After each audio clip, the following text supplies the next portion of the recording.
welcome back to Paper Route. I'm Corey Holmes, and I'm with none other than Ashley Nicole Moss and Brandon Marshall. Brandon, I ain't gonna lie, I'm liking the monochromatic vibes. Can we get the shot on Brandon? Got the monochromatic vibes today. Yeah.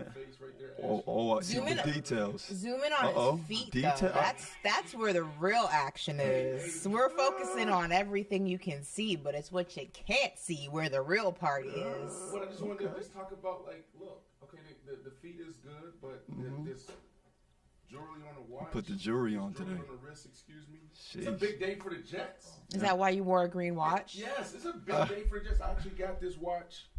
Oh, excuse me. Sorry, I didn't have my mic. It's a big day for the Jets. When I was playing for the Jets, I got this watch. Every time I would make a Pro Bowl, I would buy a watch. You know, I fell in love with the Jets. So I was like, you know what? Let me get a green rollie.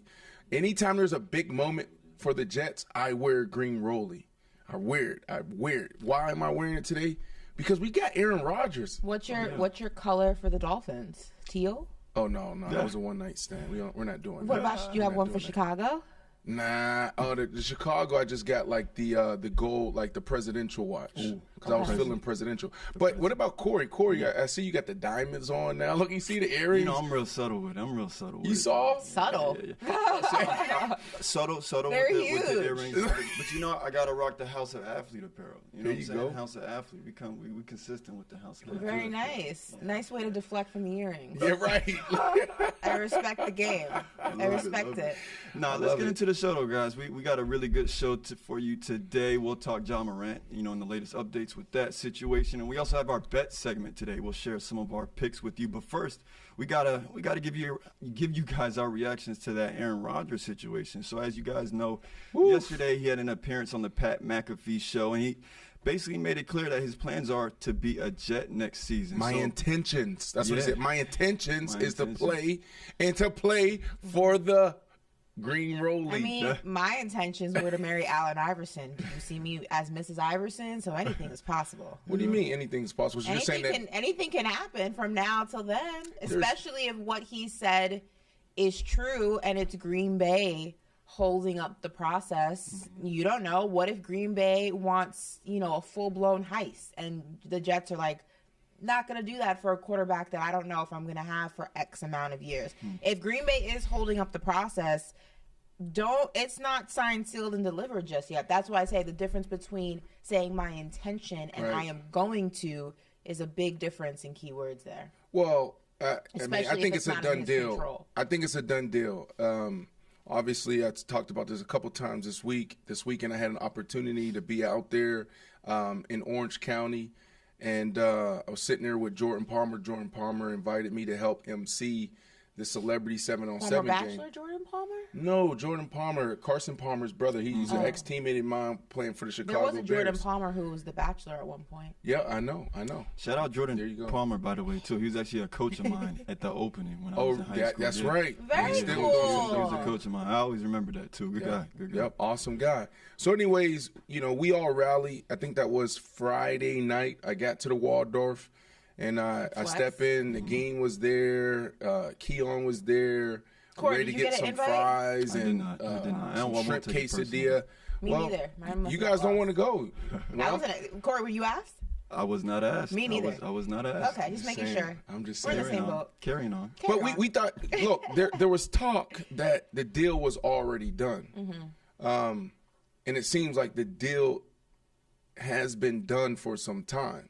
But so when you talk about Aaron Rodgers and what's happening, I think the Aaron Rodgers and the Jets are good. I think the Jets and Aaron Rodgers are probably collabing and saying, why would we give up a first round or 2 first rounds when we're already absorbing $60 million?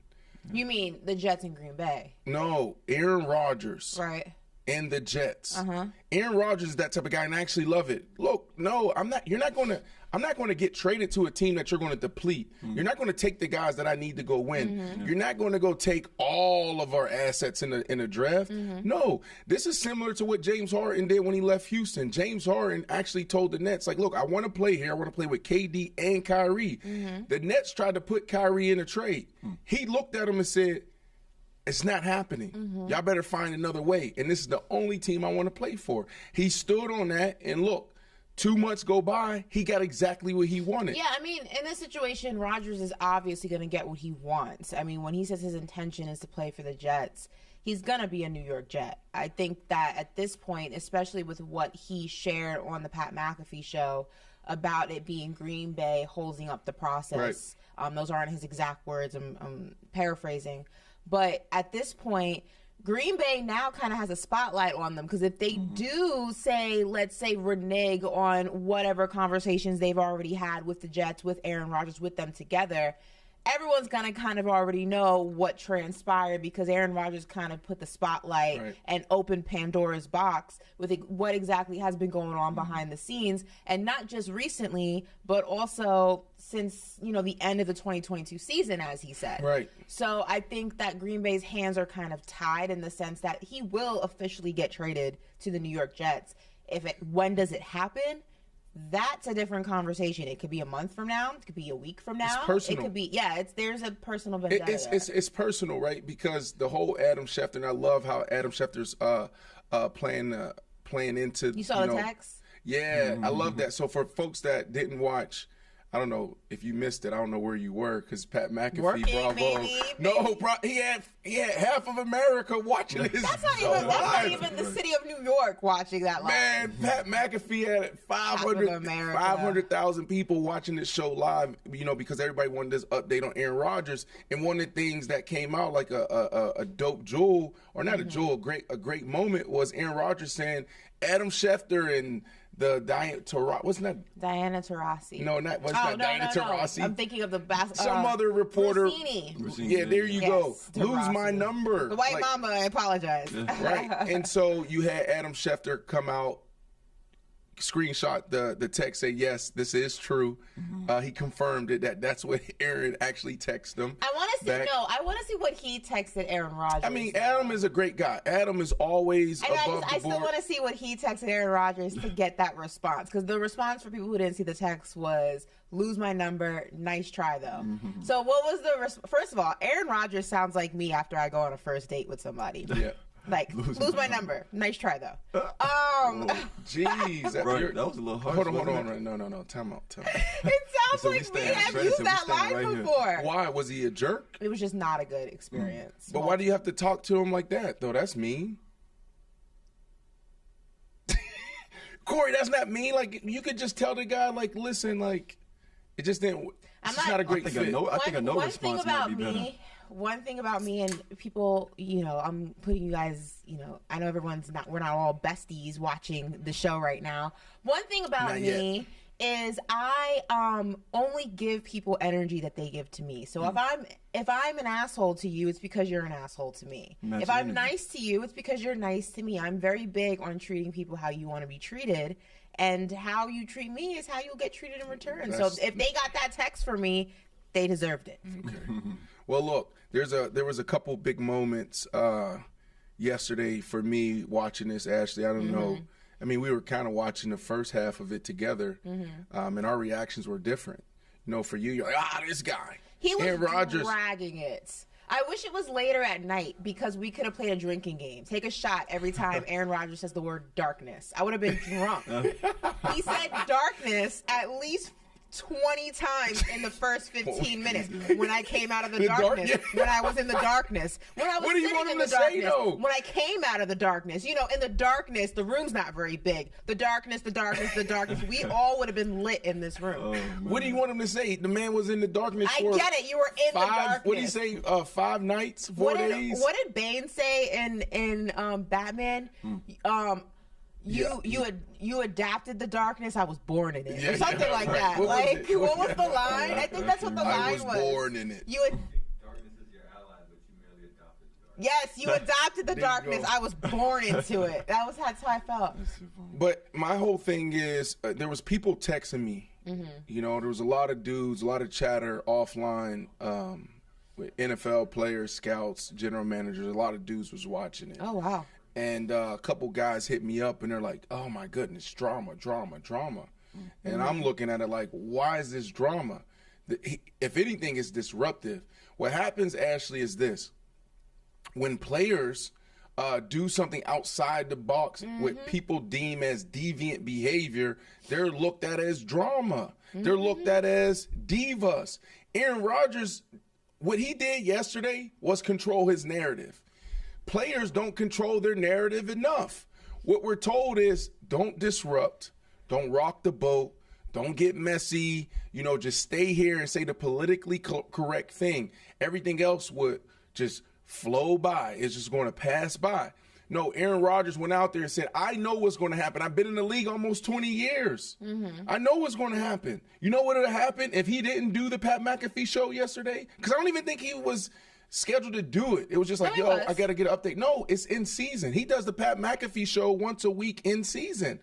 He scheduled that because everything's going on. Yeah, it's a special situation. Ashley, if he didn't go on the Pat McAfee show, you know what we'd be talking about today? Oh my goodness, Aaron Rodgers, he's such a diva. He always have to do everything on his time. He's holding up the process. What else is he waiting for? That's why he told everybody to lose his number, because they go out there and say, oh, here's a list of Aaron Rodgers' demands.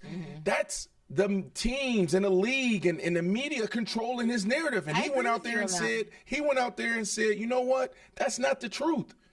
He basically said this deal is done. I want to be a Jet. We're waiting on the Packers. Because the Packers, what they're trying to do is say, oh, and what was funny yesterday, they're like, well, if he's the greatest player in Green Bay history, because that's what he said on the show. Yeah. If he's the greatest player in Green Bay history, we're not just going to give him away. But he's 39. And also the Jets, 38, 39, same thing. The Jets are going to absorb $60 million. So you got to also include that. So I feel like the Jets and Aaron Rodgers are sitting back saying, we're not going to let them rob us. And I think that's what's holding it up. I think it's also interesting, too, because, yes, I totally agree with controlling your own narrative. And that's why, as, someone who interviews people for a living, That's what you do? It's always, I would say, first and foremost. I interview people for a living.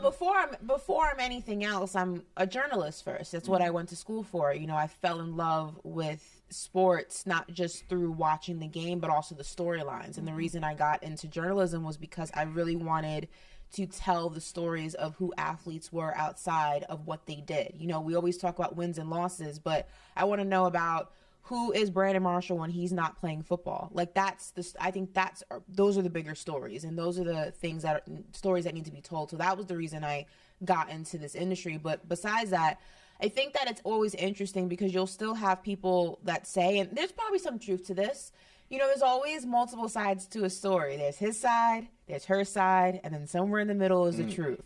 So what Green Bay is probably saying, there's some truth in there. What Aaron Rodgers is saying, there's probably some truth in there. And then somewhere in the middle is where it all actually happened, what actually happened. But I do think it's important, even if it's their version of what happened, because, you and I could be in a situation, have two totally different perspectives on how something played out. But it's still important, especially as an athlete, where your voice has been silent for so many years, in the old traditional media space, to still have a platform to tell your side of the story. Right. And whether that's 100% accurate, I'm sure Aaron Rodgers and his retelling exaggerated some. So. He definitely, it's human nature. It's not it's not purposeful. It's human nature. If you tell a story and I tell a story, we're both in the same place. But he didn't tell a story. He said, "I'm here to give the story." He gave the backstory. All he went out there and said, "Look, and this is the truth." It's his version of the truth. You're right. You're right about what you're saying, but if you and I will have different experiences in the same situation. That doesn't mean what you're saying is not truthful. Doesn't mean what I'm saying is not true. But somewhere in the middle is actually bar for bar how it went down. Okay, I can agree with you there. Mm-hmm. But what I heard Aaron Rodgers say was, "In my face, y'all said I believe that. I 100% believe that. And we love you. Yes. We want you." Mm-hmm. And he goes into the what? The darkness. He goes into the darkness. And like he said, he leaves his phone, turns off text, all email. And then he emerges from the what, Ashley? The darkness. The darkness. And there it is, his phone sitting there. And he said he had players and people around the league saying, they're shopping you. He said he went into the darkness. Third time. Take a shot. He went into the darkness, Corey. Mm-hmm. He went into the darkness 90% retired. I'm done. And then all of a sudden he got all those texts, all those emails, and said, oh, no, I'm not going out like this. You know what that told me? One, the Green Bay Packers is a full of shit. And two, it also told, I'm an Aaron Rodgers fan now. I'm an Aaron Rodgers I'm a big Aaron Rodgers fan now. Like, I love this guy. I'm in love with Aaron Rodgers. Like, he totally changed how I feel about him. Like, I went into this weekend like, yo, Jets, don't take him. I'd rather have Derek Carr. I'd rather have Garoppolo than he's 3. I told Woody Johnson that. I literally sat down with Woody Johnson in the Super Bowl, at the Super Bowl, and said, don't do it. He looked at me, laughing at me. And I was like, damn, I feel like the deal's already done. But anyways, let me get back to this. Okay. So, what it told me also was he was super competitive. I saw it this weekend. I keep going back to this weekend, seeing him out there almost get into it. I had to get in between A-Rod, T.O., and kids in 7-on-7, high school kids competing at a high level. Like when they started really competing, Aaron Rodgers turned it on. You saw that yesterday. He said, oh, y'all think I'm done? This dude still has the juice. Because there's a lot of conversation right now. Is he done? Is he cooked? Did he take a step back last year? Just the year before, he was MVP. And the year before that, he was MVP. I don't think it's a far-fetched thing. I don't think it's a far-fetched Don't say it. Statement to make, though. Don't say it. I don't think it's far-fetched to say that he's not the same Aaron Rodgers. Oh, Wait, Ashley. hold on. That he was 15 years ago. That's not far-fetched. No, I'm talking about 2 years ago. We're not talking about 15 years ago. I'm saying when people say that, they're not referring to a year ago or 2 years ago. They're referring to prime Aaron Rodgers. And of course, he's not going to be prime Aaron Rodgers anymore. He's almost 40 years old. He's prime. He's a different type of he's the same quarterback, but there's aspects of him that have kind of taken a step back from when he was 30-something or 20-something. We're not talking about Aaron Rodgers at 20-something or 30. We're talking about Aaron Rodgers just a year and a half ago, MVP. People say that he's not the same Aaron Rodgers. They're not referring to a year ago. They're referring to the Aaron Rodgers of his prime, not 2 years ago. So his prime was just 2 years ago because he went back-to-back MVPs. I don't know if that you would call that his prime. You went MVP. You went your playing prime. at a high level. I mean, back-to-back. that's different. You're still playing at a high level. Would you call that his overall prime? For example, LeBron's still playing at a very high level. He ain't MVP. He's not in his prime right now. He ain't MVP. But he's not in his prime right now. But he just broke Kareem's record. But if LeBron went back-to-back MVP, if he was an MVP conversation, I'm saying he's still in his prime. I don't give a damn if he's 44. Exactly, See, that's the problem too, right? Here's the problem. I'm talking about, but when you think of Aaron Rodgers back in the day, he used to do what? Can I tell you the problem, Ashley? Hold on. What did Aaron Rodgers used to do back in the day? You about to say run? He still run. He's not. Aaron Rodgers stats right now. Stop it. Rodgers, hold on. I'm glad you don't have your iPad today. Ashley doesn't have her iPad today. I have my phone. Dude, that phone don't work. My phone works. What do you mean? She got a Boost Mobile. I don't have a Boost Mobile. This is not a Boost Mobile, people. She got a Boost Mobile. This is not a Boost Mobile. Okay. That's a cover. It's not a Boost Mobile. This is a real phone. She gonna have her Celine glasses on, though. This is a real iPhone. It works. It turns on. All right, so let's look at this. Last year, Aaron Rodgers. I want to see the complete stats overview. Well, we can get back to this. Look, Aaron Rodgers is a dog. I'm convinced. I love Aaron Rodgers. I see that. And then also the problem. This is the problem is when we think about athletes today, and we talk about athletes today from a longevity standpoint. We're pulling from the 70s. We're pulling from the 80s. We're still taking that data, those analytics, and saying, oh, the life cycle, the lifespan of an athlete is X amount of years. Because look what happened with Joe Namath. Look what happened with Deion Sanders. Look what happened with, all these other great old players. Technology's getting better. Seasoned. Technology's getting Not better. Old. Medicine is getting better. Science, our understanding of sleep, our understanding of recovery, what food does. So for me, if you're an athlete and you're not in your prime, in your mid-30s, then it's your problem. It's your fault. Because all of it's there. Like you just said, LeBron James. LeBron James is what, 38? Yeah, but there's also I feel like there's also other factors in that. Look, for example, an Anthony Davis is someone who's highly injury prone.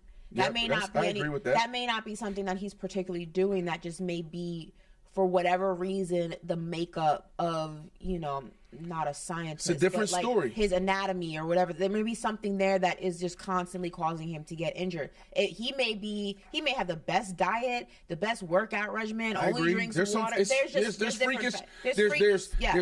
athletes that are injury prone for whatever reason. Yes. And then there's also just bad beats. That's true.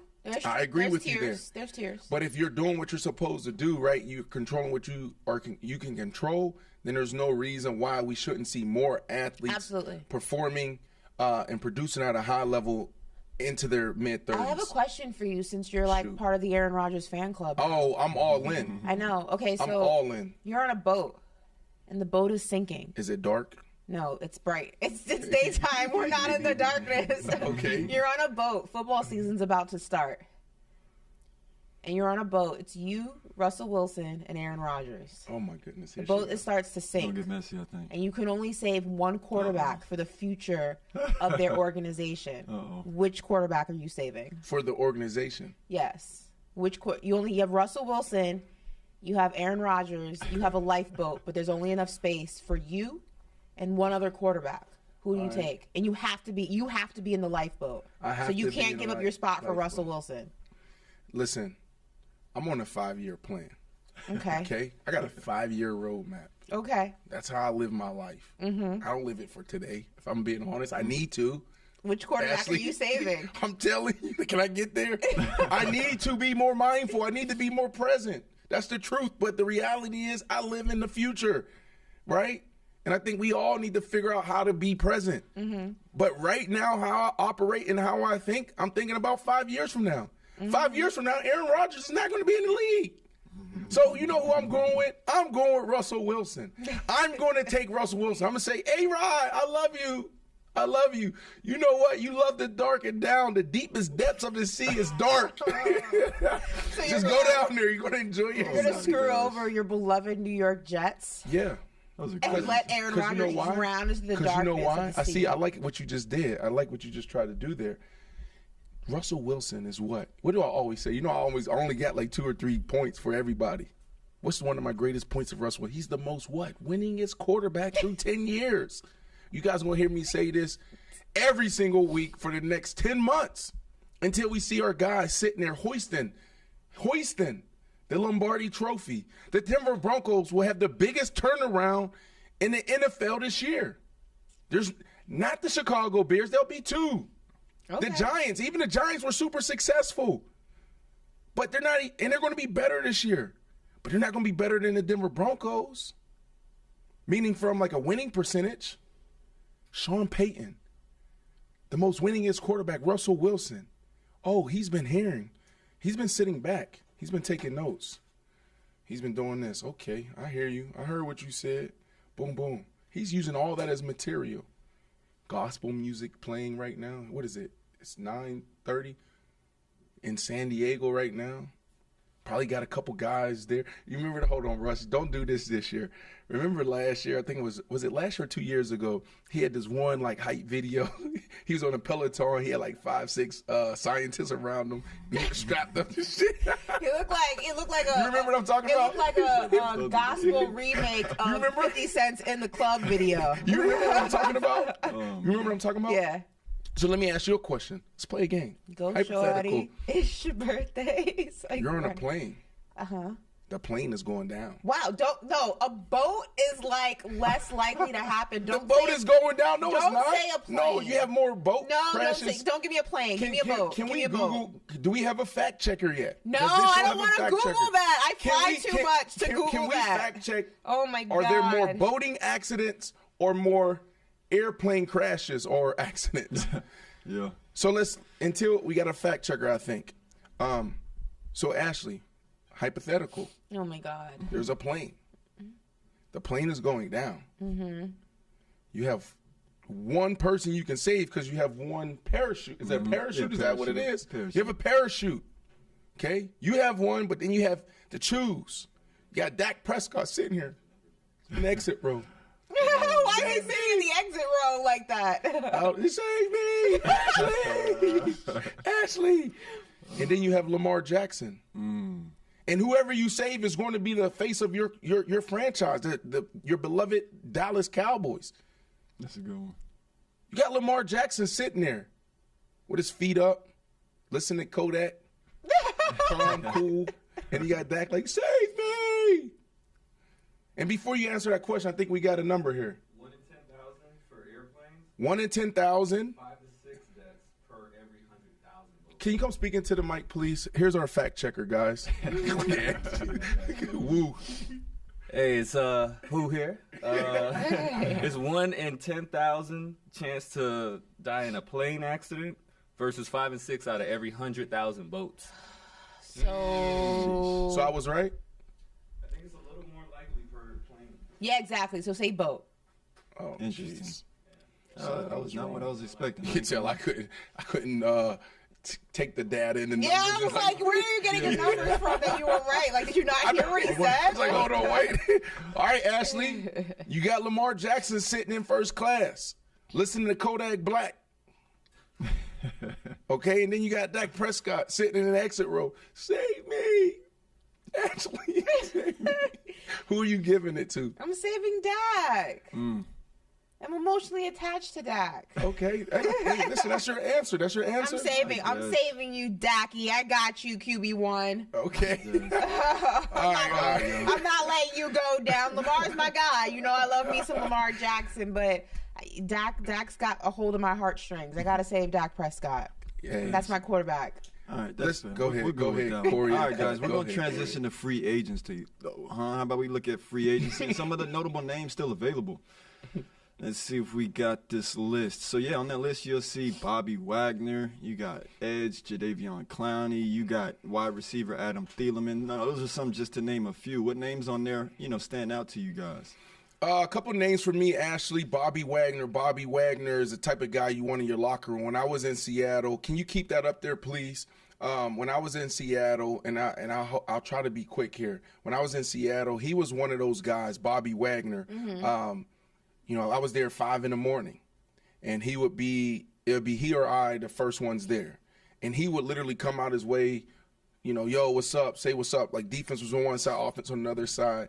And I respected that, like how he led in that moment, going, like, because most dudes don't do that. You can give you the head nod, they throw the deuces, and they keep it moving. He would come out his way to say what's up, and then how he operated every single day. That's the type of guy you want in your locker room. And he also still can do it. If you actually fact checker, look at how many tackles he had last year. This dude continues to perform at a high level. Why? Because he take care of his body, Ashley. I just said that. Right? How old is he too, fact checker? Like, this is a guy, most people say, oh, he's done. No, he's not. Look at the numbers, and he takes care of his body. Odell Beckham Jr., I'm excited to see where he goes. I think Odell's going to be able to come in and impact the team in a major way. Now, will he go for 1,500 yards? I'm not sure. But what I do know is OBJ can come in and make big play after big play when his number is called. Adam Thielen is a guy that I think is going to have to wait. But Adam Thielen, trust me, he can still do it. The last couple years, he's actually been on ice a little bit because Justin Jefferson been getting off. Yeah. Adam Thielen, if you need a wide receiver that can come, he can give you 1,000 yards. He can give you 100 catches. I guarantee it.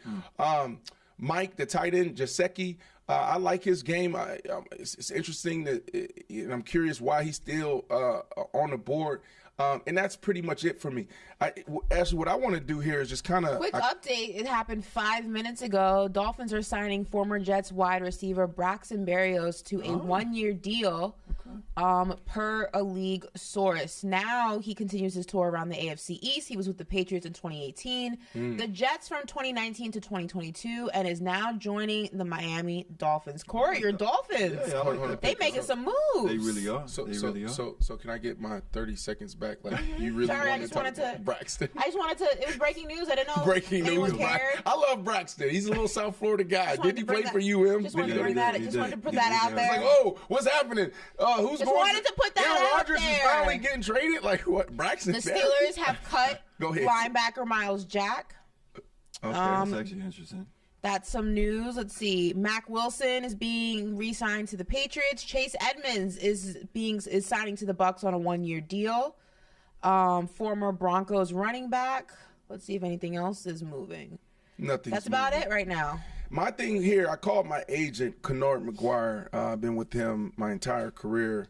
Now he's more of an advisor for me, obviously, because I'm not playing. We do some things in media together. And I'm like, yo, can you walk me through, like, the phases of free agency and the process? A lot of people don't understand this, right? Like, there's, like, different waves of free agency. There's a first tier, there's a second tier, there's a third tier. So what happens is the new league year starts. This year, I think it was the 15th, right? Was it the 15th? 15th, March 15th. So there's a 2-day grace period where it's like legal tampering. And in those 2 days, most of the biggest deals are already done. That first tier, all those big names, big deals, D linemen, defensive tackles stole the show this year. And it's different every year. 1 year's receivers. Next year it could be not quarterbacks. Quarterbacks never really on the market like that if you're a good quarterback. But it could be running back. It could be, defensive tackles. This year was defensive linemen, right tackles, and guards that stole the show, that got paid. Everybody else, I don't know what's going on. Wide receiver, I think Allen Lazard got the biggest wide receiver deal. Yeah. Wide receiver market been hot for years. Mm-hmm. He gets $11 million a year. We saw the guy, is it Christian Kirk? He got $20 million a year. And people were like, what? Why are you giving him that? We have our guy, the guy that just got cut from the Giants, making $20 million a year. It was there for 2 years from Detroit. Mm-hmm. Kenny Galladay, right? Like, wide receivers was getting paid. So I'm saying all to say, like, those first 2 days, big deals are done. And what usually happened and what's happening now in the second tier of guys, those little deals, shorter deals happen in that first week. So if you look at it, you'll be able to see it. After that, if you're not signed, you really have to wait until right before the draft or after the draft. Mm-hmm. So guys like Jarvis Landry, we didn't even have him on the list. There's guys out there that even Adam Thielen, they may have to wait till right before the draft because what the teams are going to do, they're going to look at their board and say, here's our needs. And the way things are stacking up, we may not be able to get the guy that we want in the draft, so let's go get a veteran presence like an Adam or a Jarvis Landry. So then they get in the draft, see how everything unfolds. And then after the draft, you come out and you're like, okay, what are our needs? And then you go back to those, like, veteran guys. Mm-hmm. And so these guys like Jarvis and, the Adam Thielens, they could go right before the draft or camp. And this is a painful time, Ashley. My last couple years, I had to sit in this space. And it's like I hate to use like this. Yeah, you go through it because I didn't want to say go crazy, but like you really go through it because it's like I gotta wait. Mm-hmm. When is my number going to get called? Mm-hmm. You're literally looking at your phone every single day, every single minute. Like, is my agent? What's the update? What's the update? And a lot of agents don't keep it real with the players. Like, yo, bro, like you're not going to go until a guy go down in camp. Yo, bro, you're not going to go until after the draft because you're not anybody's number one option or number two option anymore. They're trying to fill that void through the draft. Mm. Why are they going to go pay you $2-3 million when they can go pay a guy rookie minimum to do that job and get the same production? Mm-hmm. So it's a game, and it's tough for aging athletes. A lot of athletes don't understand it. So, like, from a free agency standpoint, I don't think that this was an exciting free agency. I think there was a lot of action. There was a lot of deals, but there was nothing that really stood out. It was like, wow. I'm still waiting on Lamar. I'm still waiting on Aaron Rodgers to finally put on his green rollie. Woody's going to give him a green rollie when he gets there.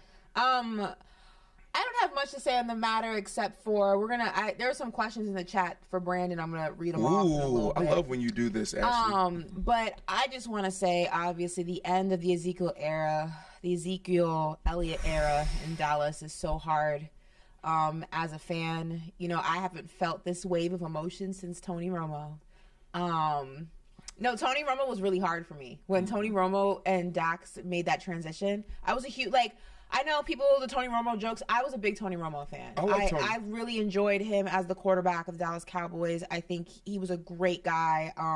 He was the first Dez was my first active player Cowboy jersey. Tony Romo came after that. But I love Tony. So when we made that transition to Dak, it was definitely hard for me. I just don't understand, the comparison between Tony Romo No, but I'm leaving saying- and Ezekiel Elliott. Because Why? it's like it's the same level of like when you think of the Cowboys, at least modern Cowboys, Ezekiel Elliott's like a name you automatically think of, right? And he was a fan favorite for such a long time.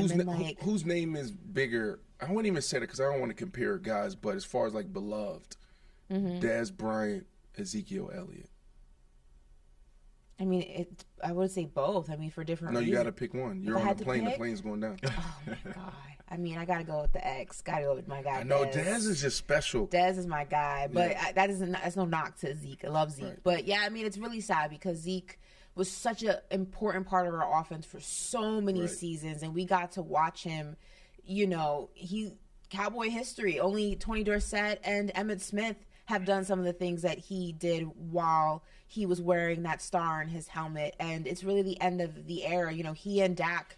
That bromance, the 214 as we like to call it. It was great to see. It's really sad. Stop. It's sad. And Are we talking Cowboys? And no, I'm just saying it's really sad. Zeke, played through a lot of injuries for the Dallas Cowboys, and I think that was one of the reasons why his career Don't get me started. Listen, it's one of the reasons why his career in the later years wasn't as productive as when he first and explosive when he first joined this roster, and it's really unfortunate. Wish we could have kept him. Obviously, he wasn't running back number one anymore, but in a different world, under different circumstances, I would have loved to see him be the number 2 option. I still think there was a space for him. There was a place that he could have been utilized. He's still a battering ram. He's still a guy who, he can't get he doesn't have that speed anymore, but he can pound through a wall like the best of them. And it's really sad that we can't keep him with that star in his helmet. But he once a Cowboy, always a Cowboy. So much love, Zeke. Thanks for everything. Well, that was beautiful, Ashley. Yeah. I'm sad. Good. I knew it was coming, but like, damn. Go ahead. The Cowboys, Zeke. He may come back though. You never know. Like that, you saw Slay. Slay. He wasn't. No, he asked for. They released him. Yeah. Mm-hmm. He asked for a trade. Darius Slay, Philadelphia Eagles. They end up releasing him. They couldn't trade him. He's free for a day, maybe 24 hours, and he ends up back there, right? So sometimes it's just playing with the numbers and the whole. I hope so. I hope he's able to come and back. it's on. I'd love to see it. It's on Zeke, right? Because I don't think there's any team out there that's going to say, "Yo, we're going to pay you $7 to $10 million." He's not a running back number 1 I would option stay anymore. there. I would if I'm him, Dallas, too. I would stay there and maybe just pack my deal with incentives and bonuses. Per game, incentives where it's like, yo, if you play 6-8 games, X kicks in. Dak, talk to your BFF, man. Keep them. Are they close? They're Dak? like the best of friends. They're. Right. I know that like it comes across that they're really close, like on the field, but they're very close in real life. I mean, you have to remember they went to the combine together. And Really? Yeah, they went to the That's when they first met. Was at the combine. Hold on, they were in the same draft? Yes, obviously they Yes. went to the combine together. So Zeke went 1 or 2, and then Dak was like the 5th round. 5th round. Yeah. Yeah, wow. They met at the combine. Wow. That's where they met. That's All interesting. right, so let's see what questions we have for you here. I love this part. Shout out to Celsius. All right. The Arctic flavor Marlon vibe. wants to know who is the best quarterback in the NFC since A-Rod is allegedly leaving. In the NFC. Yes. Oh, who's the best quarterback in the NFC? Golly, let me pull this up real quick. ESPN.com. Let me go to NFL. Let me go to my team. So on the NFC, you got Jalen. You have Tampa. Tom's not there. San Fran. Damn. The NFC struggling a little bit, huh? Yeah. Wow. So I would go, wow. You got Kirk Cousins, the Minnesota. This is a really good question. So you got Jalen Hurts is there. You got Kirk Cousins is there. Dak Prescott's there. Dak Prescott's there. Dang. Damn. You know what? Geno Smith is in my top 3 there. I would go Jalen Hurts number 1. Am I missing something, Ashley? Jalen Hurts number 1 in the NFC from a quarterback standpoint. Okay. I'll go actually Geno number 2 and then Kirk Cousins 3. Am I missing something? And then Dak. You put Cousins over Dak? No, I put Dak then Kirk. Sorry. Oh, Dak okay. then Kirk. But Geno, what he gave me last year, he's number 2. And that's no disrespect to Dak. Are we missing anything in the NFC? The NFC is trash. Goff is in that NFC? I like Goff, but like what he did last year, but man, I mean, you're used to what, A-Rod? I mean, you had Tampa, Tom. Mm-hmm. Now they got Baker Mayfield. No shade. Just saying. I know. How brutal is that? Hey, I'm you go just from saying. winning the Super Bowl. The Tampa Bay Buccaneers go from winning the Super Bowl to implode in the next year. Mm-hmm. And then having Tom gives you hope. He retires, and now you're like, got Baker. Okay. Next question. Imagine if you're in that locker room right now. You're like, whoa. Okay, let's see. Well, Next question. What do we have here? Wow, that was a good question. Let's see. Trash, because then you go to the AFC. Buffalo got a quarterback. Hell, even Miami got a quarterback in the Dolphins. The Jets, AFC East, they're going to get A-Rod. Then you go to AFC North. You got the Baltimore Ravens. Here's they your got next Lamar. question. You got Joe Burrow. You got Cleveland got a quarterback. Even Pittsburgh got a quarterback. AFC South. You got Jacksonville got a quarterback. One, yeah. Tennessee, Ryan Tannehill, okay, he can hold it down, whatever. Denver has a special quarterback in Russell Wilson. Why y'all keep throwing shade at my boy? And then you got the Kansas City Chiefs. They got them a quarterback. Definitely got a quarterback. Las Vegas Raiders. They got one. Well, they got Jimmy G. Josh McDaniels is the quarterback. That's the problem. Josh McDaniels didn't do it. And then all the quarterbacks are in the AFC. Justin Herbert with the Chargers. AFC is stacked. Listen, BC Flo wants to know, is BC Kyler Murray, or was he ever elite? Or is he not elite anymore? He's from talent only takes you so far. So the question is Kyler Murray elite? Has he ever been elite? From a talent standpoint, a physical specimen, yes. But there's so much more that goes into it when you're talking about being a quarterback in the National Football League, right? Talent takes you so far, but then you have to have those traits to lead, those traits to be able to manage, those traits to be able to overcome what you do in the classroom. And so when you have a Larry Fitzgerald who doesn't talk, say something publicly about like, hey, there's opportunity, and I'm kind of ad-libbing a little bit here. There's opportunity for this kid to get better. You have Patrick Peterson come out and say something, and then the other kid that just signed back with him, the defensive lineman, and he said something publicly like 2 weeks ago. There's opportunity for Kyler to get better. So, you know, the answer is he's definitely elite. Like, he's special in how he throws the ball. He's not the most accurate, but the dude got an arm. He has a live arm. He can make all the throws. And I think he gets in trouble because he's so special. Like, if he actually honed in on the fundamentals, he would be extremely accurate, extremely efficient. But it's like Aaron Rodgers. Like, a lot of these guys try to be like Aaron Rodgers. I was watching it this weekend. Aaron Rodgers is like off at the wrong foot, throwing no-look passes, 40-yard bombs, all of that. And a lot of guys think they can do that because they grow up watching him. But the fundamentals take you farther. So from that standpoint, he's special there.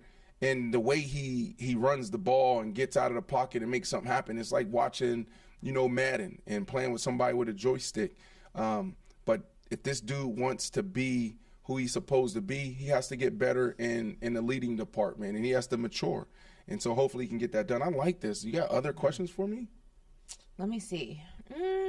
No more questions for me? No more questions, but if they pop up, we'll go ahead and touch upon them. Okay. Yeah, no, we love the questions, guys. Definitely keep those coming. But let's move on, right? So we're going to move on to one of the bigger stories in the NBA. Yesterday, the NBA announced that Ja Morant will be suspended for 8 games, right, for deeming what they deemed his actions a detriment conduct, right? So the league released a statement yesterday saying, based on the information obtained during the investigation, the league did not conclude that the gun at issue belonged to Morant, was brought by him into the nightclub, or was displayed by him beyond a brief period. Now, if you remember, the police actually got involved with this situation, but in the end, no charges were filed, really just due to the lack of evidence. Now, the 5 games Morant missed will actually count towards the 8-game suspension. And he's eligible to return March 20th, right, against the Mavs. That's actually next Monday, if I'm not mistaken. So, but Morant yesterday, he sat with Jalen Rose really for his first interview since the incident. It was back in February. Here's a clip from it. Let's take a look at it. You at the spot, Shotgun Willie's. I've been there. You are holding a gun. And we both know how dangerous that can be. Whose gun were you holding? Well, the gun wasn't mine. It's not who I am. I don't condone any type of violence, but I take full responsibility for my actions. Made a bad mistake, and I can see the image that I painted over myself with my recent mistakes. But in the future, I'm gonna show everybody who Ja really is, what I'm about, and change this narrative. Now, this is a question for both of y'all, but Ashley, you chime in first. What are your initial reactions to that? People are gonna have their own interpretations of what was said, what wasn't said. Even when you come out and kind of share the narrative from your own mouth, your own words, people will still go ahead and say you're lying, you're not telling the truth, whatever the case may be. So you can't please everybody. That's a lesson that comes with age. You learn that, especially in a space where you're a public figure of any capacity. You can't please everybody, and you will exhaust yourself trying. So I'm glad that he was able to speak out on everything that has transpired these past few weeks, with his own words, and to push his own put his own narrative out there. I think, we spoke about that earlier with Aaron Rodgers, obviously different circumstances, but I think it's important to hear him answer these questions out of his own mouth. And I think Jalen Rose was a great person to sit down with him and conduct this conversation, because Jalen has a lot of similar experiences, if not, worse experiences, during his playing career, and even, before he went pro, while he was still at Michigan, dealing with situations like that. And he's been very vocal about it. And I think you have to go ahead and take what Ja said, and you have to believe it, whether you believe all the details, whatever the case may be. If he says he's going to use this situation to come out and be better, you have to believe that. And time will tell whether or not he means that. But I just hope that everyone can kind of move past this. I know in the sports world, just in the news circuit in general, whether it's sports, whether it's politics, people like to beat things to death. People like to go ahead and just constantly run with the same story and try to dissect it, flip it, overanalyze it, reverse it, bring it back, and have all these different conversations about the same thing. And I hope that we can just kind of put this to bed and let this be the last time that we discuss Ja Morant, the gun, the strip club, all these things. You heard this young man say from his own mouth, I know I made mistakes, and I know I didn't put myself and put the league in the best light. And all I can do is take the second chance that I've been given to go ahead and show you that that's not who I am, and that I do take this platform, that I do take these gifts, that I do take these blessings seriously, and I'm going to be better. And you have to take that, believe it, and time will tell whether he's telling the truth or not. But I just think that overall, these conversations about everything that has transpired, just kind of let them fall to the wayside and let this new chapter kind of start for him.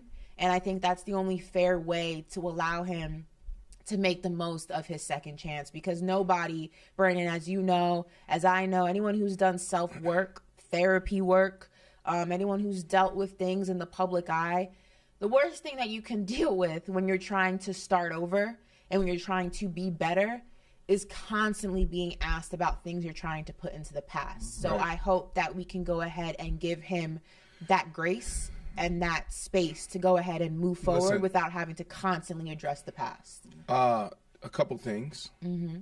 One, this is not a big deal. Right. Okay. I mean, it's No, it's not a big deal, and I'm explaining why. Okay. Two, my mans, you're on ESPN. You're one of the faces of the NBA. Couldn't get a haircut. this program that he's in, and something like gonna get a haircut. He just got out of a counseling program. He couldn't get a lineup. He had other things on his mind. Joe, like, yo, my man. It was bad. Like, come on. Look, here's why it's not a big deal. Because a lot of us, if you are blessed to make it out of your 20s, oh my goodness, completely intact, together, everything, you are blessed. When we're in our 20s, we do dumb shit. The only problem is when you're a public figure and you're an athlete, you're an artist, whoever, if you got a platform, all of your troubles, all of your mistakes, the things that actually get you to who you're going to become, because he's not a man. He's going to become a man.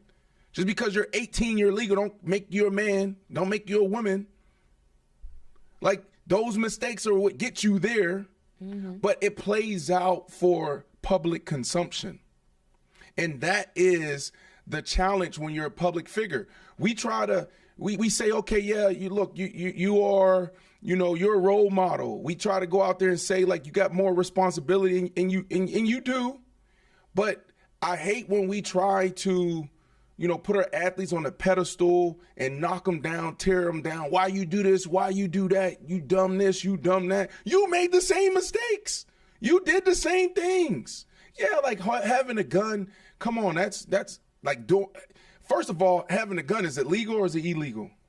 It's legal. It can be legal depending on how you do it, but right? There's rules and correct. And I'm not like that. To me, having a gun is not the problem. It's doing all of that with the gun is the problem, right? It.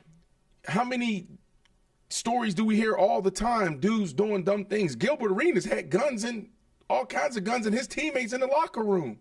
And all I'm saying, I see you looking at me like, Brandon, you ain't tracking with me right now. No, I think that there's truth to what you're saying. I do think that we forget when people have certain platforms and they're in a certain space, especially within the public eye. I think that, the general public is guilty of placing them on pedestals and forgetting that at the end of the day, they're regular people. They bleed, they cry, they laugh just like you and I do. And, they're bound to make mistakes. The only difference is those mistakes are under a giant microscope. Right. It's under a different lens. That's 100% true. And I think that when you realize that your grace towards people and your forgiveness and your understanding is different. With that said, there is the saying, heavy is the head that wears the crown. Yeah, and when you when you are in a certain position, while yes, you are human and you are bound to make mistakes, those mistakes have a different level of repercussions as it does for somebody else. It does, but those same people, there's a lot more on the line to lose than I get that, but I'm real. Let's be real. Yeah, but let's be real, Ashley. Okay. I'm tired of fakeness in the world. Like, let's be real. These same people, let's say he was smoking. Say he's doing drugs, and he loses his Powerade deal. He loses his Nike deal. Do you know those same mother freakers? I want to curse so bad. You know those same people that's cutting that check and making those decisions are the same people that's probably snorting coke and smoking weed and doing. Jim Irsay, we cutting players for getting DUIs, and Jim Irsay got how many DUIs? You and I both know. I know. The rules are not the same for everybody, and the quicker. Listen, one thing my dad taught me very young. I would say, oh, that's not fair. And he just said, life's not fair. And the quicker you realize that, the easier off you're going to have it. I agree. But what I'm going to do. And here's the situation. Yes, I completely agree with what you're saying.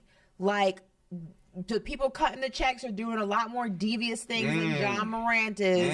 And they're not getting any repercussions. I totally get that. But the rules are not the same. The game is rigged. The rules for the game are not the same. But you know what we need to start doing? Listen, and I get it. Everyone's talking about we have to have our own. But right now, that's not the majority. It's not that. That's just when it comes to this, not the world we live in. But when it comes to this particular case, you got a 23-year-old kid. That's doing 23-year-old stuff. The rules for Ja Morant as the face of Powerade are not the same for the owners of Powerade. It's a different I understand that, but the problem is we've been giving them the power. We haven't been holding them accountable. Jerry Jones comes out, and I'm bouncing around, but I'm getting to my point. Jerry Jones come out.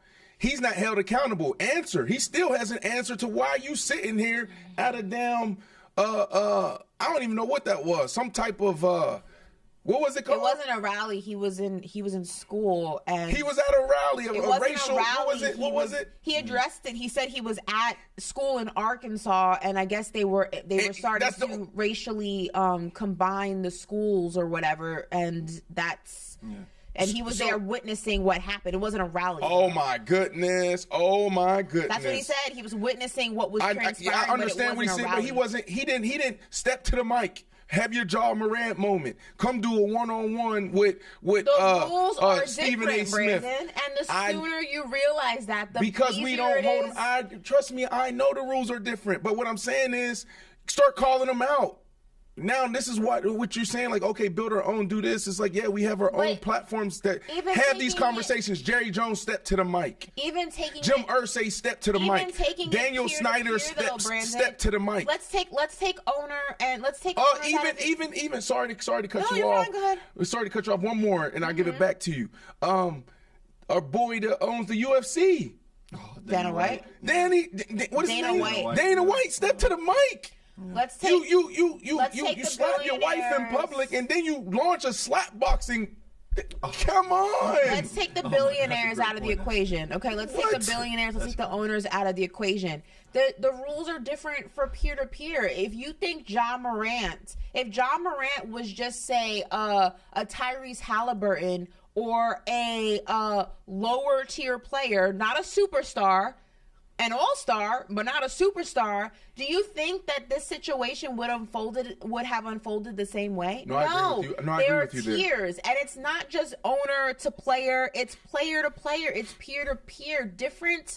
Having a different status awards you different opportunities, and it also rewards you different leniencies, and it also rewards you or doesn't reward you different repercussions. The rules are not the same for everybody. What works for you is not going to work for me, and what works for me is not going to work for Court. The rules aren't the same, and it's not fair, and it sucks because everybody at the core are just humans. Everybody is the same when you really boil down to it. But in the real world, the world of laws, the world of money, the world of class, the world of hierarchies, we are not all the same. And the quicker you realize that, the better off you will be in life. And I agree with that. And the quicker we stop pointing the finger and look ourselves in the mirror, the better we'll be off in life. That's all I'm saying, right? Like everybody want to be judgmental. Everybody want to point the finger at everyone else. Can we first look ourselves in the mirror? Can we hold ourselves accountable? It's very idealistic, right? Like that's one of the reasons. Let me tell you one of the reasons why I'm sitting on YouTube and not on another linear platform. Mm-hmm. Because every morning I would be on a call at 5 in the morning, right? 5 a.m. And we'll go through our production meeting, okay? And so we'll go through this production meeting and we'll talk about the show. The show will be airing 7 to 9, okay? Well, you have everybody from the East Coast to the West Coast all on this production meeting. And day after day after day after day after day after day after day, we had someone always late, right? And this particular person, go out there and everybody's been held up. Who was it? No, I ain't gonna do that. I ain't gonna do that. Because I actually like the person. I'm just kidding. I actually like the person. But anyways, long story short, we get into the season and we're talking about Kawhi Leonard. And we're talking about Kawhi. Remember, Kawhi was under a lot of stress, a lot of heat when he first got there. Mm-hmm. And reports start coming out, Kawhi, he holds up the team plane, or sometimes he misses and he flies to different games, or when he gets to the stadium, he has his own locker room. And they start talking about all these things. His levels. Yeah, okay, like you said, rules, right? His levels. So this person's going out there crushing them. Mm-hmm. Yo, why you da-da-da-da-da? And I'm looking at like, but you late every morning. Oh, man. How you gonna go out there and talk about Kawhi being late and your ass can't be on time? Mm-hmm. No, we're not gonna do that privately. That's my whole thing. I get it. Everything you said is right. Mm-hmm. But we gotta stop trying to hold everybody else accountable when we're not holding ourselves accountable. That's all I'm saying. I couldn't do that. I could not sit up on somebody's network and just try to protect my takes. That's what traditional media is. That's what it's turned into. I'm a LeBron guy. LeBron, he's the king. Even when he's not the king and he look like trash, I'm still going to put together, formulate a take to say that he's the king. I'm going to put together numbers and say that he's the best, right? How can Skip Bayless go out there and say that LeBron's not, he's not a good guy, or all the shit that he's been saying for almost 20 years? What are you doing? He's built his whole career off of fake takes. Well, listen, I'm gonna say this because Am I ranting? Am I ranting right now? Before we move on, I think that this is important to share, because I think that when you learn lessons, it's our responsibility as individuals, as people who occupy space on this planet, to kind of pass that knowledge along, so maybe make it easier for people watching and who don't have to learn the lesson. One thing I had to learn in my 20s was I just turned 30. One thing I had to learn, and this is especially important for young athletes and just young people in this game in general. One thing I had to learn is that while I treat everybody the same, regardless of what your status is, what your title is, I treat people based on their character, not their occupations. That's not the way the world works. And it's unfortunate and it's frustrating. And when you don't live your life like that, you don't really have an easy time comprehending other people who do that. But the quicker you realize that, yes, at our foundation, we are all human, we are all the same. But in the world that we live in, there is a hierarchy, and it's not fair, and it sucks. You see owners of sports teams doing absolutely terrible things, but then holding their athletes to standards in which that they don't even abide by. And it's not fair. And what's good for the goose is not good for the gander. And you know I was following you. You had to go there. You know that's my line, but it's true. And that also applies to peers. That also applies to individuals. Not everybody has the same access in life. Not everybody has the same rules in life. Not everybody has the same repercussions in life. The actions may be exactly the same, but depending on where you fall in that hierarchy is the drastic difference when it comes to the real world. So don't ever allow yourself to maneuver in a way that makes you think that, oh, well, this person did it. Their repercussions are going to be they're not. There's different rules for different players of the same game. And when you realize that, the quicker you do, the better off you will be. Okay. Ashley Nicole Moss giving the people some game. All right, guys, how about we hop onto the FanDuel Sportsbook? Yay! Huh? Sound like a good idea to y'all? Let's go. Let's do it. You want to go there? What's the bet? Yeah, we got some bets for the people. Get off the bench and bet on the NBA. Well, should we be betting on the NBA? Has the NBA season started yet? It's been started. Read the prompts. April 1st is when the new league officially starts. I don't know why you love NBA so much, Ashley. They don't play no defense in the You heard Dame. What Dame say? I don't even know how long I can deal with this. That's not why he said that. You got one of the greatest players ever saying, That's not why he said that. I don't even know if I want to continue to play in the NBA. That's not why he said that. Go ahead and read the prompt, sir. All right, here we go. Anyways, get off the bench and bet the NBA with FanDuel, America's #1 sports book. Because right now, FanDuel is giving you new customers 10 times your first bet and bonus bets. It doesn't matter if your first bet is an air ball, like Ashley Nicole Moss's take. She just really fought me hard on what I tried to say. That was definitely a dunk, but all right, go ahead.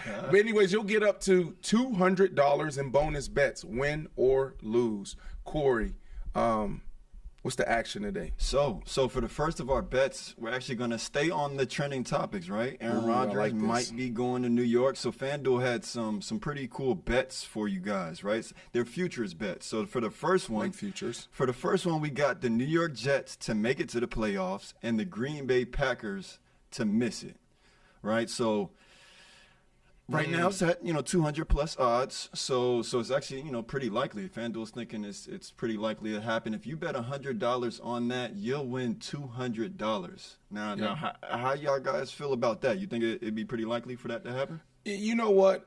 To make the playoffs? Yeah, for the New York Jets to make the playoffs, and the Packers to miss it. So putting 100 on it. So the Jets will definitely make the playoffs with or without Aaron Rodgers. Let's not get it twisted there. And I love what my boy What? You okay?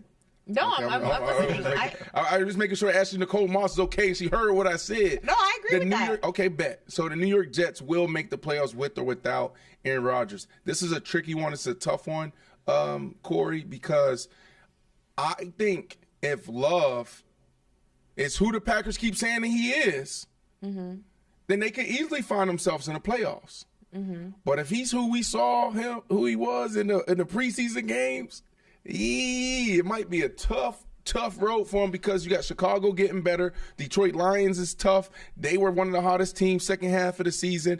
And you also have Kirk Cousins. Kirk Cousins, he's going to give you 10 wins. So I would say the likelihood of this betting hitting is pretty high. But don't be surprised if Jordan Love have a phenomenal year. Who said that? Who was the one who said he is who we thought he was? Who said that?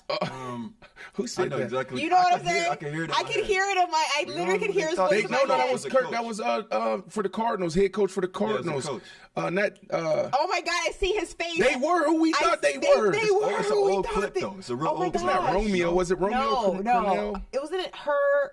No, it wasn't Coach Herm Edwards. No. It wasn't. Whoa. Oh my No, gosh, who no. was it? Fact Wasn't it checker. Lombardi? Dennis Green. Dennis Green. I was way off. Dennis Green used to be the head coach Rest for the in peace, Vikings. Dennis Yup, Green. head coach. They are who we thought they were. Yeah. So what are you saying? The Packers are who we think they No, are? I'm saying it's. Like, where did that come from? I'm saying because you said Jordan Love, if he is who the Packers keep saying he is, or he is who we saw him be, then they probably won't make the playoffs. I'm leaning towards he is who we thought he was, but we'll see. What's the next one? All right, so for our next one, we got the New York Jets making it to the AFC Championship. Right now, FanDuel has that at plus 400 odds. So now it'd actually be the same one that we just had, producers. But yeah, so we got the New York Jets to make it to the AFC Championship game. That has plus 400 odds right now. If you bet $100, you'll win $400. I mean, I like it. What you guys think? Corey, if we get Aaron Rodgers, I'm look, y'all know me. Like, I'm very I'm responsible in some areas. In this area, I'm responsible, right? Like, I'm betting $25 to $100, right? This year, I'll probably make some bigger bets here, and I'll announce those later. But this is one where I could see myself. I have a couple dollars laying around, a couple extra dollars laying around. I'll put $1,000 on this. Like, I would put $1,000 on this. This is a great place to start. I like the Jets and Aaron Rodgers in the Super Bowl. Like, Aaron Rodgers is special. Did I tell you I'm now on the Aaron Rodgers bandwagon? We're fully aware. Okay, good. I'm on the Aaron Rodgers bandwagon, so I like this to hit, Corey. Okay. And the last one was what? So this last one, now this one, is at a plus 1,400 odds, so it's a little less likely. But hey, if it's Aaron Rodgers at the quarterback position, then anything can happen. But the last one is the New York Jets will score 1+ passing touchdown in every regular season game this year. Let me call. 1+. So is it? It has to be more than one, I'm assuming. Or can it be one? I think it could be one. Because if it could be one, I would take those odds. Yeah. I think it could be one. Now a stat to note, right? In 2011, Aaron Rodgers went 13 straight games with 2 touchdowns, right? That's actually tied third all time with Tom Brady. So if he only has to score 1 touchdown, I like this bet. But it's only 13 weeks, though, bro. What about the other 3 in 2011? See, but that was 2 touchdowns. He had 1 touchdown in all those other weeks. You didn't say that. You didn't give me all the information. I said 2 touchdowns, right? You said 2 touchdowns, but you said through 13 weeks. 13 weeks. You didn't say he. Well, you assume that he just had 0 touchdowns on those other. Weeks. So he's done this before. He's done. Yeah. Well, look, he's done 13. I don't like this bet. This is too much gambling for me. I like the other 2. That's what this one is like I'm putting $25 on it. This is $25 for me. $25, right? Because he can go down, right? A receiver can go down. All the receivers can go down. Hell, I played in the game, Ashley, where all of us went down. When I was last year, pretty much my last year, I was playing for the Giants. Your team, the Giants. You grew up in New York, so that is not my team. Watching. And they definitely play your New team. Jersey. Remember that year because you watched us so closely. Can I say something real quick? Can we this football season stop showcasing the New York skyline when we have Giant games, Stop they hating. play in New Jersey. There's no Empire State Building in New Jersey. Stop hating. There's no Brooklyn Bridge in New Jersey. There's no freaking Rockefeller Center in New Jersey. It doesn't exist. Show the outlet malls. Show whatever is in New Jersey. Stop showing the New York skyline and everything that New York City, Manhattan has to offer. The Giants and the Jets don't play there. Cut it out. It's egregious, and I hate it. I hate seeing it. They don't play there. It doesn't exist. You're a hater. Well, maybe if your mayor actually approved the budget, you know where Hudson Yards is? That's where the stadium was supposed to be. Yeah. So tell your people to approve the budget. Well, I heard that they're actually going to now use that to build a casino. Ooh, Interesting.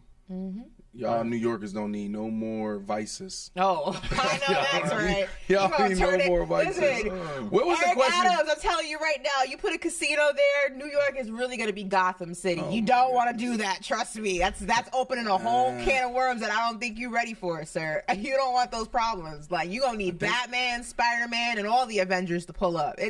Batman's not an Avenger. I apologize. Marvel, DC, drastically different. But Are you into all of that? Me? Oh, for sure. Really? Yeah. I'm actually like low key, like not a nerd, but like I like nerdy things. Like my dad's a big Star Trek guy, so like I never got into Star Trek, but I've seen all the Star Wars movies. I've seen all the superhero movies. I'm a big Batman fan. I'm a huge Spider-Man fan. So who's your favorite superhero? Spider-Man. Why? Because he's a New York kid. He's from Queens, and like he's a New York superhero. Batman's not a real superhero, so I kind of have a hard time. But I like his vibe. But he's not a real superhero. Did you enjoy the Black Spider-Man movie? Black Spider-Man. Did you see the Black? Into the cartoon? Yeah, with yeah. Miles? Yeah, it was really cool. What was his name? Miles? It was Miles Morales. You enjoyed it? It was cool. good. I liked it. Yeah. I liked the Black Panther. Obviously, love the Black Panther. Right.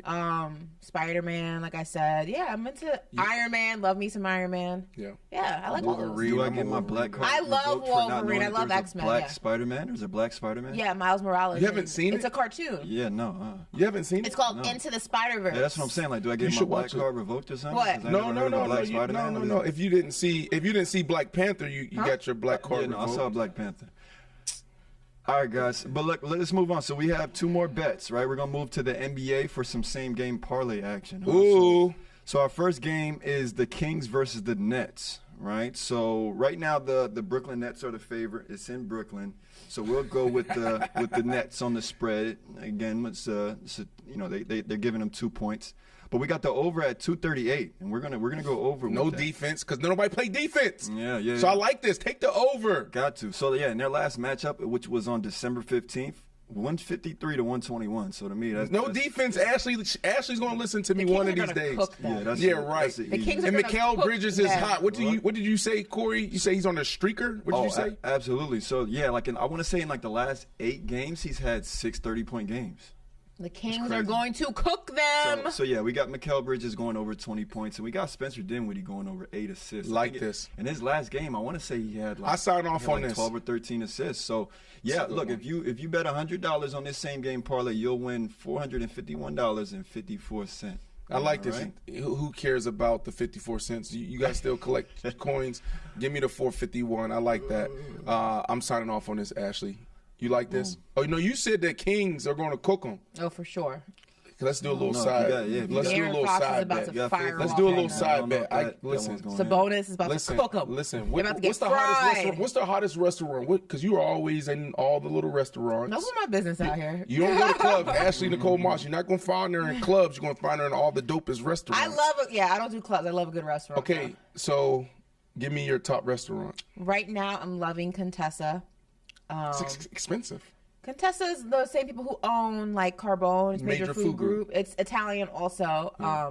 Can you do that thing? Can you tell the people hello in Italian? Ciao. Come on, do it, Ashley. Do it. Montebello.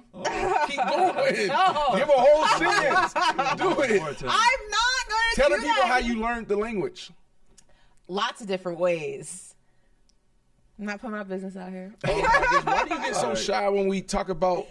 I like to keep my mystery about myself, so I don't tell people everything. Yo, Ashley and I, we was at a dope restaurant. Because the reason why I asked you that question, because you got the Kings cooking the Nets. I got the Nets cooking the Kings. So whoever loses the bet got to pay for dinner at Contessa or lunch at Contessa. Okay, but anyways, so Ashley and I, we were talking about this show, Paper Route, a couple months back. And so we went on a nice little business meeting, and we're sitting there. And then all of a sudden a friend call that's like traveling Italy, and she needed help. Yeah, I was helping her. And she just starts having this full-blown conversation in Italian. I'm like, what is this? I was impressed. It was impressive. It was one of my best friends, Anna. She was doing a little Southern Italy tour, and she was asking me certain phrases and stuff. Can you do this?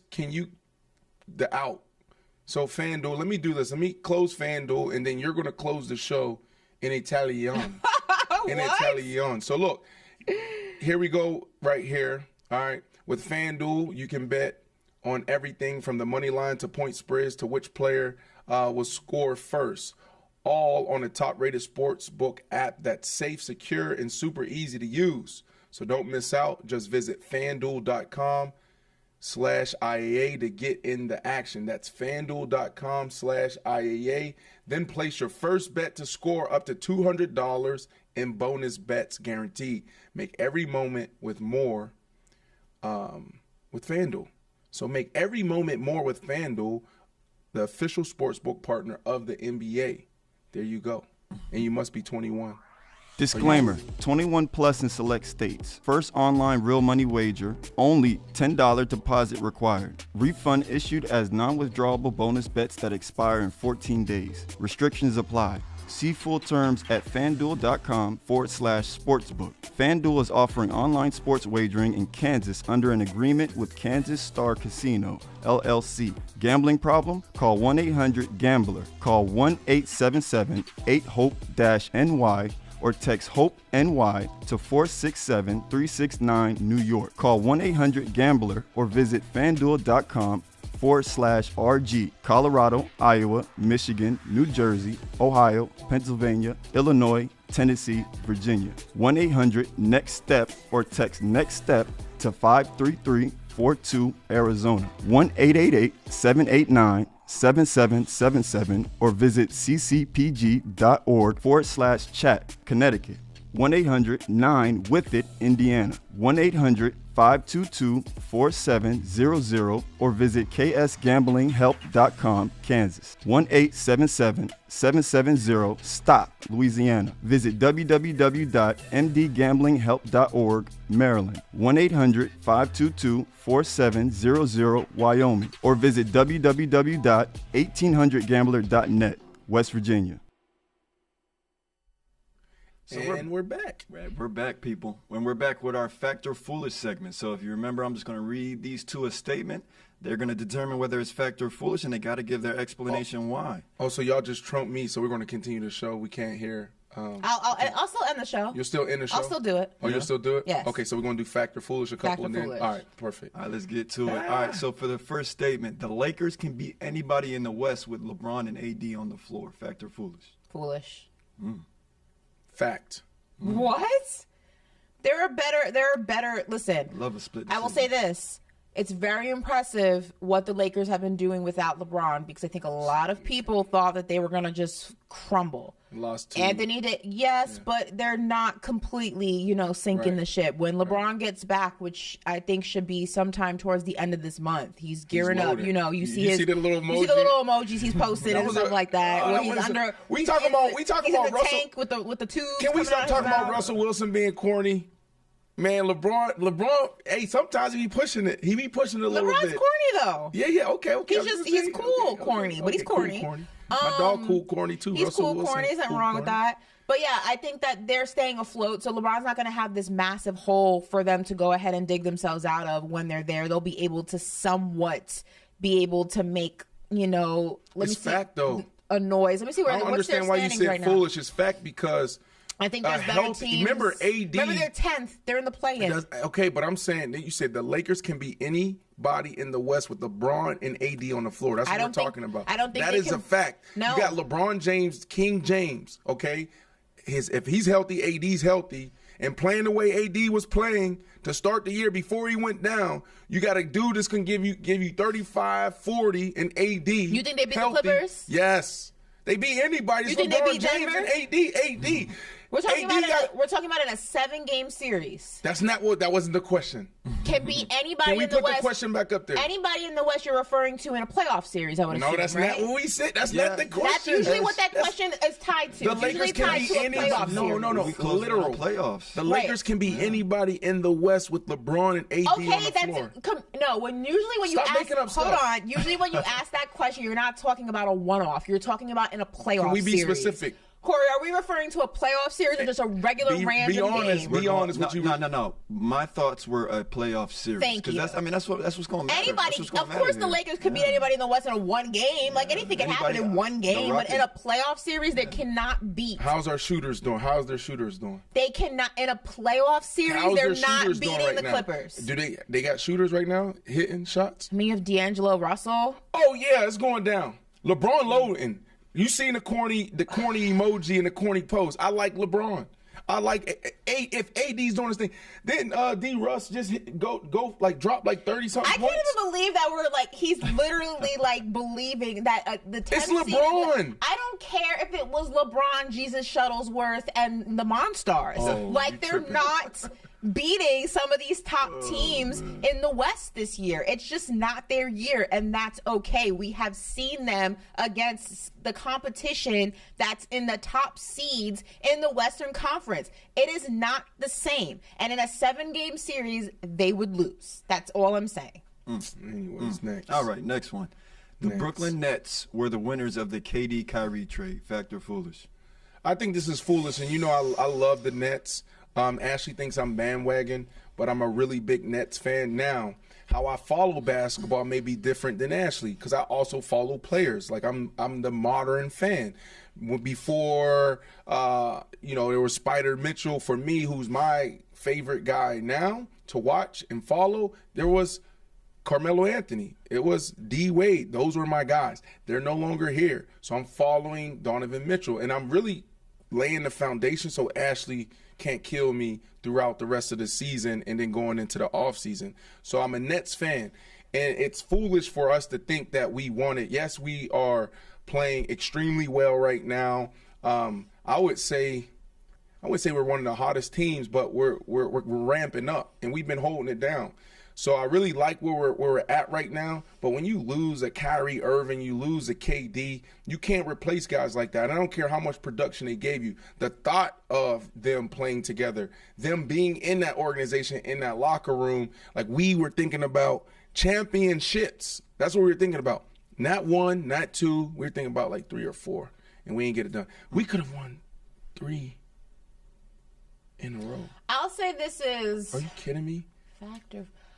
I'm going to say this. I'm not going to say it's a diehard fact, but I don't think it's far-fetched. I think what the Brooklyn Nets got in return for the KD and Kyrie trade are pieces that they can really start to build a legitimate team with and not just try to popcorn championship themselves, right? So what they did with the Kyrie, Kevin Durant era was essentially a popcorn championship. They were very front-loaded. All their money was in 3 players at the time when James Harden was there. Now it's been transferred to Ben Simmons. They were very top-loaded. There were some instances, it seemed like, that they had somewhat of a solid bench. Those pieces ended up getting moved around. James Harden. But now when you look at the team that they currently have, if they're able to go ahead and hold on to a lot of these pieces, it's a nice core group of guys that you can start really building with. Now, is this going to be a championship team next season?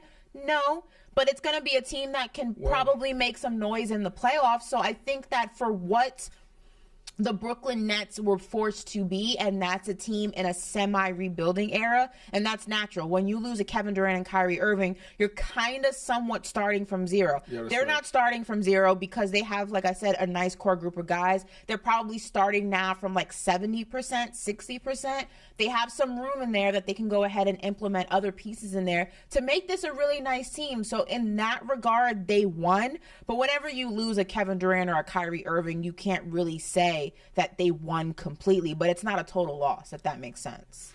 Also, I think things is going to change in the NBA over the next couple of years, right? Like everything comes in waves, and there's different trends. Mm-hmm. We've been in this big three trend for how long now? Just a super team trend. It doesn't not even a big three. Just super team. Yeah, super team era. I would say. I feel like it's going to shift back to team. It's already started to shift. I mean, if you look at the Grizzlies, that's right. You look at a team like Boston, the Kings. I mean, this is a team. I'm so glad you said Boston, because a lot of people are going to say, "Oh, they got two superstars." But they're homegrown though. That's my point. And also, I don't even put them on. Like I love Tatum, I love Brown, but Tatum is a star. Mm-hmm. But is he a superstar? At times he is. Right, but I feel like they win because of how they work. Like you said, homegrown, the coaching around them, the chemistry and continuity that they have every single day in that locker room and on the court.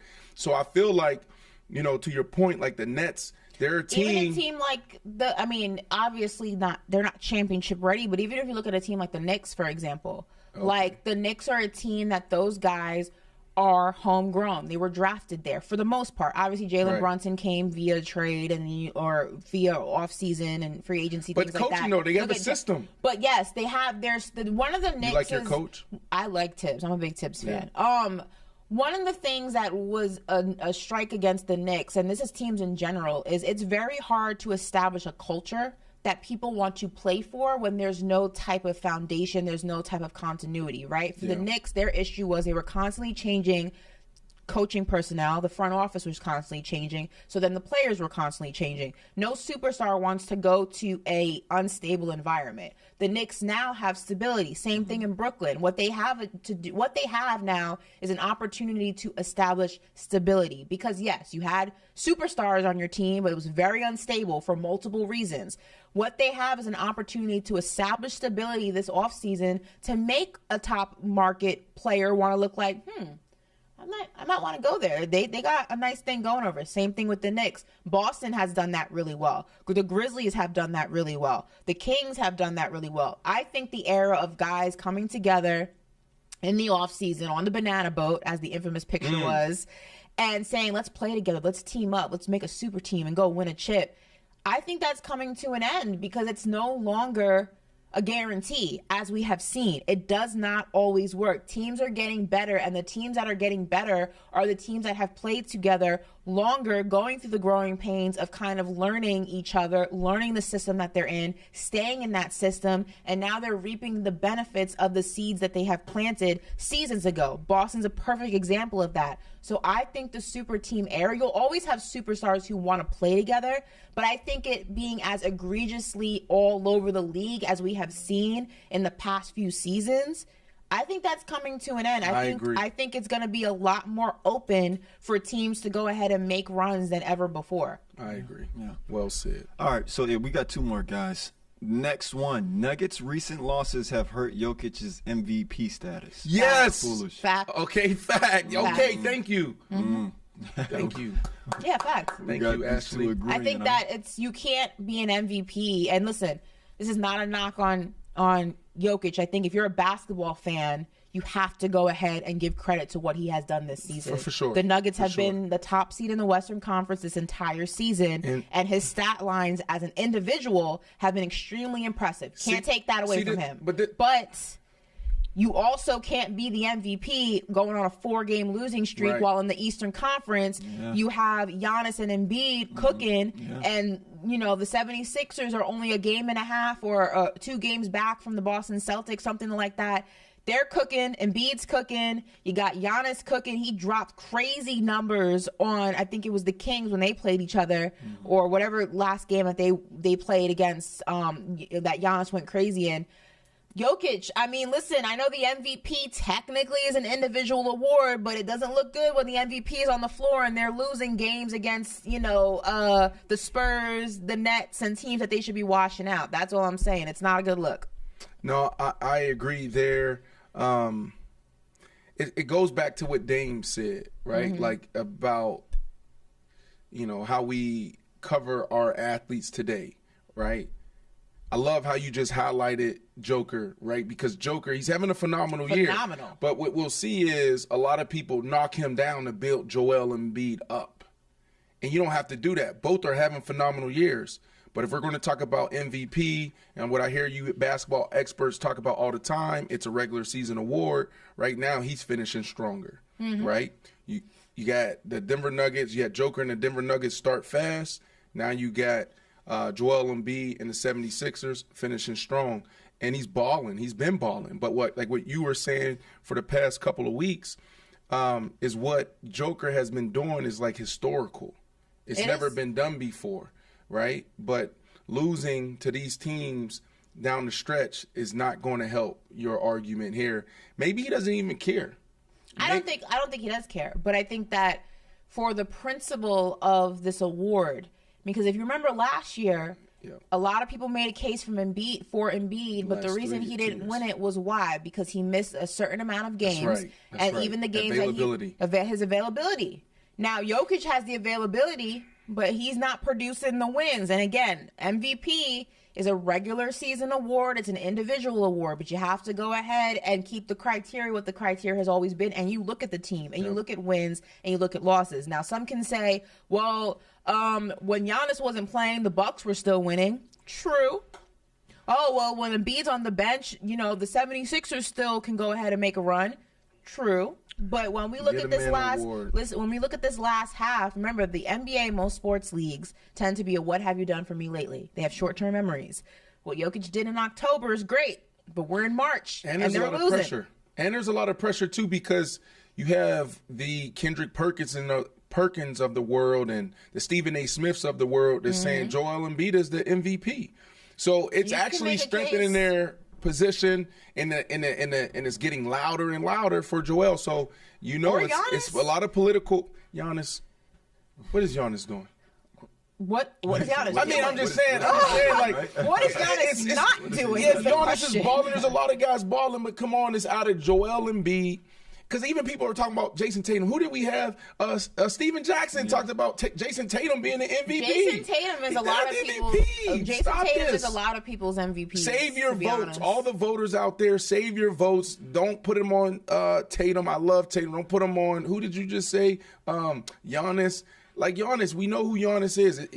Is it fair to say he's the best player right now? Depends on who you ask, but yeah. Okay, but he's not the MVP right now. Okay.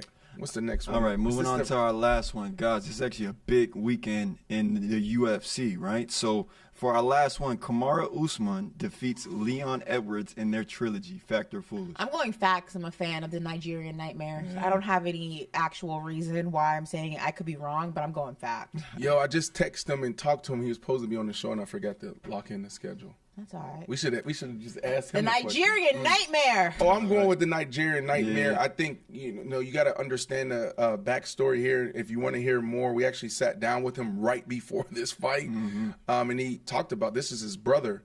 They were in the same camp, and then they split. They start competing against each other. When he beat him the first time, he cried. His mother, Leon Edwards' mom, had to console him. Right? Like this is a real battle, and it's a lot of emotion. There's a lot going into this. We're talking about one of the best to ever do it, fighting against, I wouldn't call him a mentee, but a peer that's a teammate, actually. Did you say a peer or a pair? A peer. That's so Pittsburgh. Pear. Right. I know you're not talking. Yesterday, Ashley was talking about dog. What did Rick Ross say? Shout out to all the pairs. That's how I hear him say it. But this is a fact for me. Kamaru Usman. He wins this, the Nigerian Nightmare. The Nigerian Nightmare. It's going down in the O2 Arena. Very cool. Hey, guys, thank you. Ashley Nicole Moss is going to get us out of this show. She's going to speak Italian. Okay? I just want to say thank you guys for rocking with us. Yesterday was a big moment in new media for people like ourselves. Like I'm celebrating with Pat McAfee. 500,000 people watching live, right? Today, us sitting here having 1,000, 2,000 people means a lot. We're going to continue to get better. Make sure you subscribe. Make sure you continue to jump in the chat. Throw those questions in there. Give us suggestions. Continue to rock with us. It's all about consistency. It's all about, betting on yourself. If you think that, you know, you have what it takes, right? So continue to watch us on the journey, Ashley. Italian. Ciao, Bella. Arrivederci, alla prossima. Ciao. What?